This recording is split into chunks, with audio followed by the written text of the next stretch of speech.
Halo guys, jumpa lagi bersama WSS Masa Bercerita. Di sebuah desa terpencil bernama Middle Post, yang bahkan tak tampak di sebagian besar peta, hiduplah seorang gadis kecil bernama Jocelyn Smith. Usianya baru 6 tahun. Di tengah rumah-rumah reot dan ladang kering yang dikepung angin, Jocelyn tumbuh dengan wajah yang begitu kontras dari sekitarnya. Kulitnya putih seperti porselen, matanya hijau tajam membuat siapapun yang melihatnya langsung tertegun. Tapi di balik kecantikannya unik itu tersembunyi takdir kelam yang akan mengguncang Afrika Selatan. Apa yang sebenarnya terjadi pada Jocelyn? Sebelum masuk ke ceritanya, seperti biasa, jangan lupa klik tombol like and subscribe channel ini dan sebarkan video kami ke teman-teman kalian ya.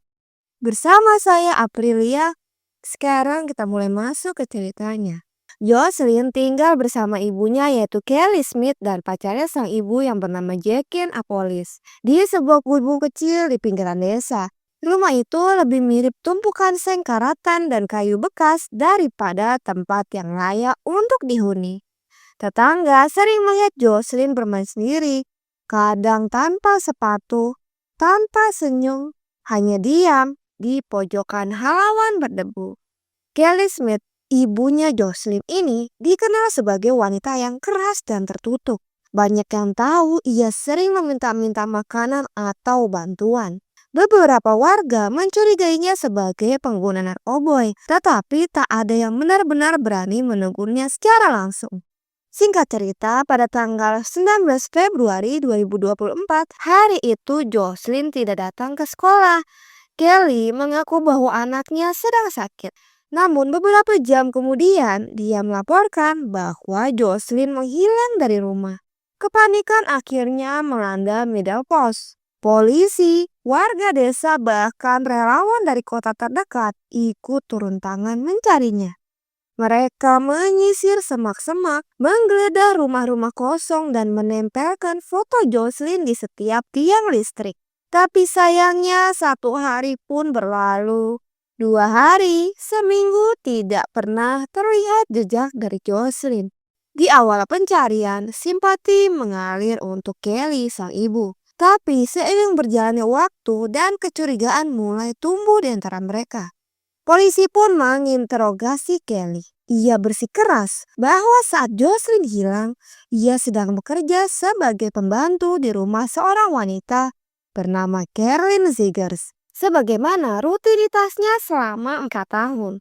Tapi penyelidikan mengungkap fakta yang sangat mengejutkan. Rekaman CCTV di rumah Caroline Zegers membuktikan bahwa Kelly tidak pernah datang di hari itu. Di hari tepatnya Jocelyn menghilang. Caroline juga memberi keterangan mengejutkan bahwa ia memang sering membantu Kelly, tapi ia tahu Kelly adalah pencandu narkoboy dan sudah lama khawatir pada keselamatan anak-anaknya Kelly. Beberapa hari kemudian, seorang tetangga Kelly memberikan pengakuan mengejutkan kepada polisi. Tetangganya mengatakan bahwa Kelly pernah bercerita dengan nada yang sangat mabuk bahwa ia berniat menjual Jocelyn kepada seorang sanggoma. Apa sih sanggoma itu? Jadi sanggoma itu semacam dukun tradisional di Afrika Selatan. Kengerian semakin menjadi ketika kesaksian lain mulai masuk. Seseorang melihat Jocelyn didorong paksa masuk ke sebuah gubuk tua tidak jauh dari rumah Kelly. Sesaat sebelum ia menghilang. Apa yang benar-benar terjadi pada Jocelyn di gubuk tua itu? Dalam tradisi kelam yang masih hidup di beberapa tempat, bagian tubuh manusia, terutama dari anak-anak dengan fitur yang unik, dianggap punya kekuatan mistis. Mata hijau, kulit putih, dan darah murni. Sanggoma, sang dukun tradisional, kadang dipercaya bisa membuat ramuan dari organ manusia untuk kekayaan, kekuatan, ataupun kesembuhan. Ini bukanlah dongeng, ini kenyataan kelam yang tercatat banyak kasus kriminal di Afrika Selatan.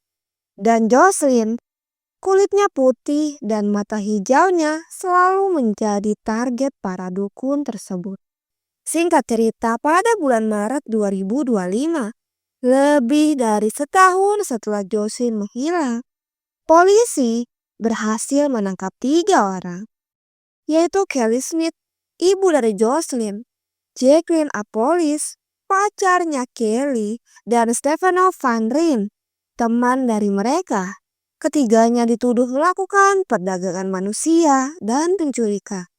Dalam dokumen pengadilan disebutkan bahwa Jocelyn juga dijual seharga 20.000 rand atau sekitar $1.100 Amerika Serikat. Namun yang lebih mengerikan lagi, dokumen itu juga menunjukkan bahwa Kelly sudah merencanakan untuk menjual tidak hanya Jocelyn, tapi juga kedua anaknya yang lain sejak setahun sebelumnya. Wow, ibu macam apa ya model kayak begini? Saat sidang dibuka, emosi publik pun meledak-ledak.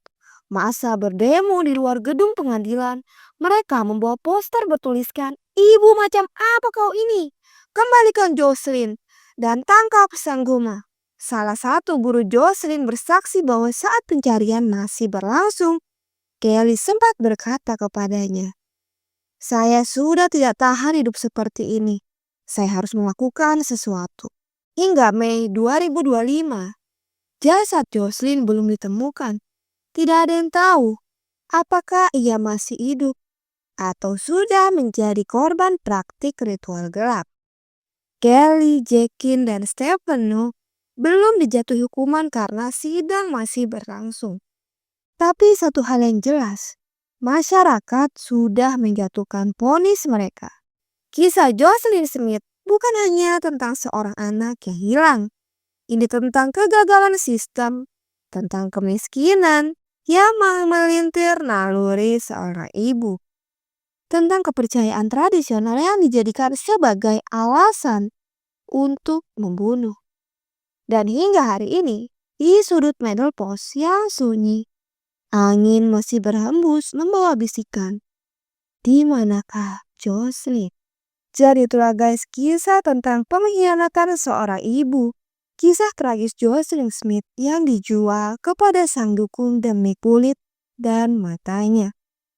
Terima kasih yang sudah menonton kasus ini. Mohon maaf jika ada kesalahan dalam penyebutan nama baik tersangka atau korban. Sampai jumpa di kasus selanjutnya.